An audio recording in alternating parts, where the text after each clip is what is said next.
थूंग थूंग का कड़क ऑर्डर सुनकर भीड़ में एक भयानक सन्नाटा पसर गया था। सब सिर झुकाए खड़े थे, लेकिन तभी उस डरी हुई भीड़ में से एक गांव वाला हिम्मत करके आगे आया। वह थूंग थूंग के सामने सीना तान कर खड़ा हो गया। उस गांव वाले ने थूंग थूंग को हल्के में लिया और एकदम मजाक उड़ाते हुए कहा, अबे तू हमें डराएगा? तेरा नाम सुन के तो जानवर भी हंसते हैं। तू कौन है रे जो हमसे पैसा मांगेगा? जा लकड़ी के ढांचे, दूध पी और सो जा।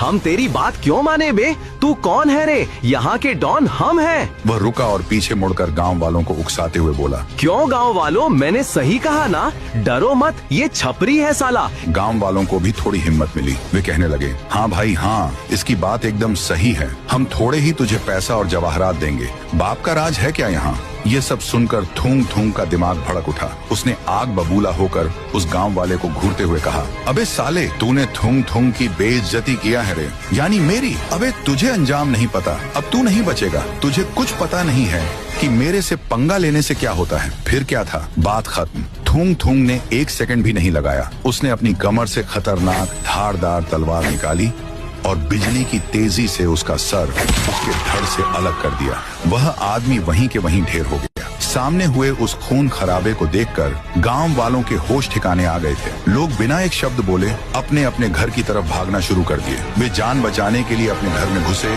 और जितना भी पैसा था, जेवर था, सब कुछ निकालने लगे। पूरे गांव के लोगों ने अपना धन निकाल लिया। धीरे धीरे डर से कांपते हुए सारे गांव वाले अपनी मेहनत का धन लाकर थूंग थूंग के सामने ढेर करने लगे। जब थूंग थूंग ने सामने पैसों का पहाड़ देखा, जो कुल 4-5 करोड़ के आसपास था, तो उसकी हंसी छूट गई। वह जोर जोर से हंसते हुए बोला, अब आए ना लाइन पे। मैंने पहले ही कहा था ना, ज्ञानी बाबा बनने की जरूरत नहीं है, वरना ऐसा ही मारा जाएगा। सुनते कहाँ हो? उसके 2 आदमी तुरंत आगे बढ़े और गांव वालों की आंखों के सामने उनका सारा माल, पैसा, सोना, सब कुछ लूटने लगे। गांव वाले अपनी मेहनत की कमाई को जाते देख रहे थे, पर कुछ नहीं कर सके। अब हिम्मत कहाँ थी? डर इतना ज्यादा था कि कोई आवाज नहीं निकली। कुछ दिन ऐसे ही गुजर गए। अब गांव के सारे लोग थूंग थूंग के गुलाम बन चुके थे। थूंग थूंग उनसे जानवरों जैसा काम करवाता था। उसने लोगों को हीरे की खदानें खुदवाने में लगा दिया था। लोग दिन रात बड़ी बड़ी चट्टानों को तोड़ते रहता और थूंग थूंग आराम से कुर्सी डालकर बैठा रहता था। लेकिन थूंग थूंग सिर्फ हीरे से खुश नहीं था, उसे और पैसा चाहिए था। इसीलिए उसने लोगों को खेतों में भी लगा दिया। लोग कड़ी धूप में दिन रात काम करते ताकि वह फसल बेचकर और पैसा कमा सके। वह लोगों को दिन रात काम करवाकर बस एक टाइम की रोटी देता था, वो भी रात को। इसी तरह थूंग थूंग करोड़पति बन गया था।